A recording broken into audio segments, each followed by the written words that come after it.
diplomacy. The British Empire was so vast that the sun never set on it, though these days UK's biggest global export seems to be reality TV and overpriced footballers. But while the empire is long gone, Britain's military remains one of the most advanced and well-trained forces in the world. With a powerful navy, cutting-edge air force, and a nuclear arsenal capable of leveling. Hi guys, and welcome back to the channel. All right, we are going to be seeing a video today. This is titled "The UK's Military Might is on Another Level." This is going to be my absolute first time checking out UK's military might. Okay, so I really want to know what their military might and strength really looks like. So if you're curious as much as I am and you want to see this video with me, please subscribe, and if you find this video interesting as well, like, share, and comment. Okay, so let's jump into this.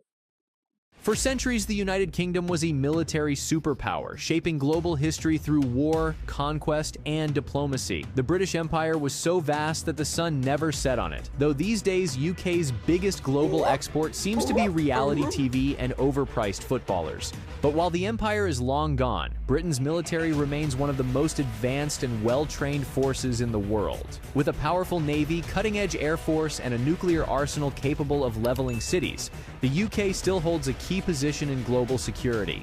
So, how strong is Britain's military today? What weapons and technology does it bring to the battlefield? And just how much of its defense budget is spent on making sure the army has decent equipment for once? Let's break it all down. Despite economic pressures, the UK still ranks among the top military spenders in the world. For 2024, the defense budget stands at a hefty $70.2 billion, with plans to increase that to 2.5% of GDP by 2030. The UK is aggressively expanding its presence in modern battlefields beyond just land, sea, and air. Because in the future, wars won't just be fought with tanks and jets, but with hackers sitting in dark rooms, fueled by energy drinks and questionable life choices. However, while the UK is pushing into advanced tech, some soldiers might prefer if a bit more of that budget went toward making sure their gear actually works. Ask any British infantryman about their radio equipment, and you'll likely get a rant about how it has a signal worse than a pub's Wi-Fi on match day. The UK military may not be the biggest in numbers, but it prides itself on being highly trained and well-equipped. Lad, are you dumb? Are you getting router, man? Currently, it has around 150,000 active personnel, backed by 75,000 reservists, along with 37,000 civilian defense staff, who make sure the whole machine keeps running. It's not exactly the size of the old British Empire's forces, but then again, it's easier to manage when you're not trying to control half the planet. The military is divided into three main branches: the British Army, the Royal Navy, and the Royal Air Force. Then, of course, you have the UK's Special Forces, which include the legendary SAS and SBS. These are some of the most elite special forces in the world, trained to handle everything from hostage rescues to covert operations deep behind enemy lines. As for recruitment, let's just say the regional stereotypes hold strong. The Scots bring the aggression, fueled by generations of military tradition and quite possibly a deep-seated grudge against anyone south of Hadrian's Wall. That they may take our lives, but they'll never take our freedom!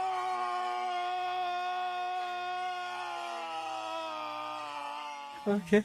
The Welsh, known for their rural roots, are great at operating in tough terrain, though you'll never hear the end of the sheep jokes if you mention it. And then there's Northern Ireland, where certain members of the population grew up very familiar with urban combat scenarios. And of course, we can't forget the English, who, thanks to the state of knife crime in the country, probably receive basic training before they even enlist. If there's ever a supply chain issue, at least the British Army can fall back on their real national weapon.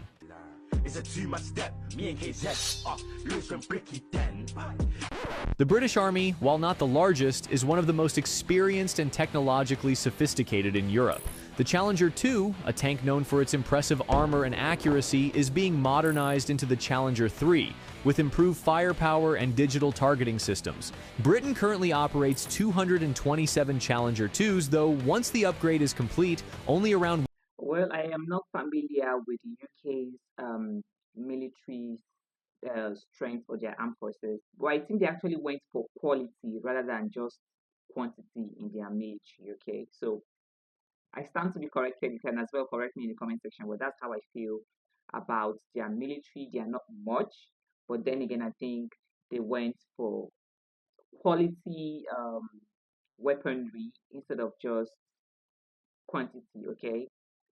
148 will be kept in service because apparently Britain believes in quality over quantity, or just ran out of money again. No money, no honey. In terms of infantry fighting vehicles, the Army still uses the Warrior IFV, a vehicle that's been in service since the 1980s and is finally being phased out in favor of the newer Boxer AFV, with over 1,000 on order. The artillery branch relies on the AS-90 self-propelled howitzer, which provides heavy fire support, while the M270 MLRS delivers devastating long-range rocket strikes. Helicopters play a major role as well, with Apache AH-64E attack helicopters forming the backbone of air support, alongside a fleet of Chinooks for heavy transport and Wildcats for reconnaissance. The British Army might not have the sheer numbers of other world powers, but it ensures that its troops are backed by some of the most powerful land-based weaponry available.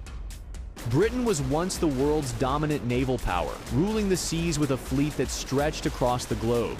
Today, while the Royal Navy is no longer the juggernaut of the old empire, it remains one of the most formidable naval forces in the world, with a modern fleet designed for power projection and rapid response. At the heart of the Navy are its two Queen Elizabeth-class aircraft carriers, HMS Queen Elizabeth and HMS Prince of Wales.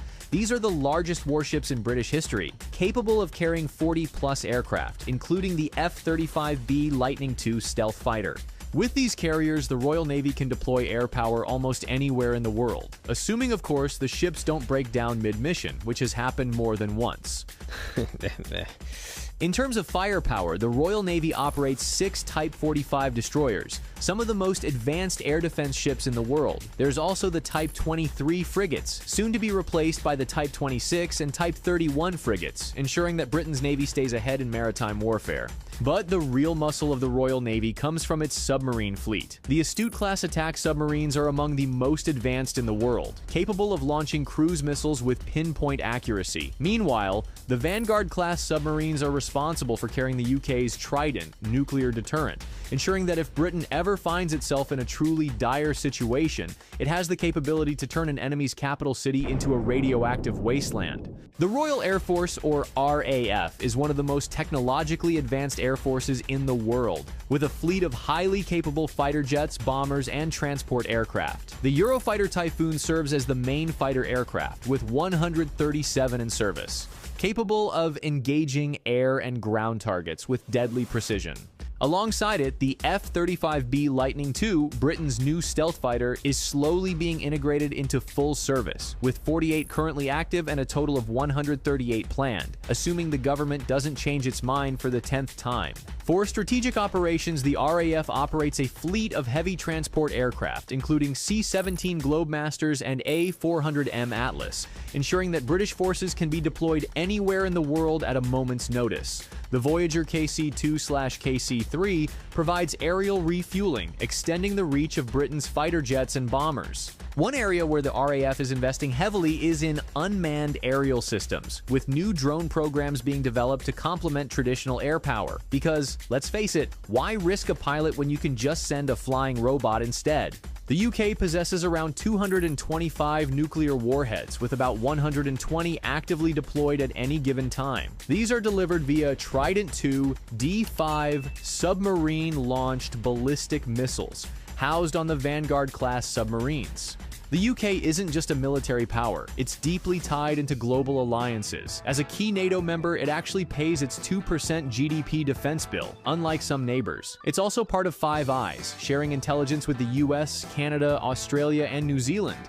Britain's closest military partner is the United States, with joint programs like the F-35 and the AUKUS Pact. And through the Commonwealth, it keeps close ties with nations like India and Australia. The empire may be gone, but the UK still knows how to play the global power game. Okay, this is a wonderful video, all right, out there. This is absolutely my first time checking out UK's military might or military strength, okay? I think one of their major problem is that they're not getting much funding from their government, all right? I think they're not getting much funding from the government. That's also a major setback for them, okay? So let's hear from you guys in the comment section. What do you think about UK's military might? Do you think that they are on track, or what do you think is also a setback for their military? All right. Thank you for watching. Thank you for recommending. See you guys on my next one. Bye.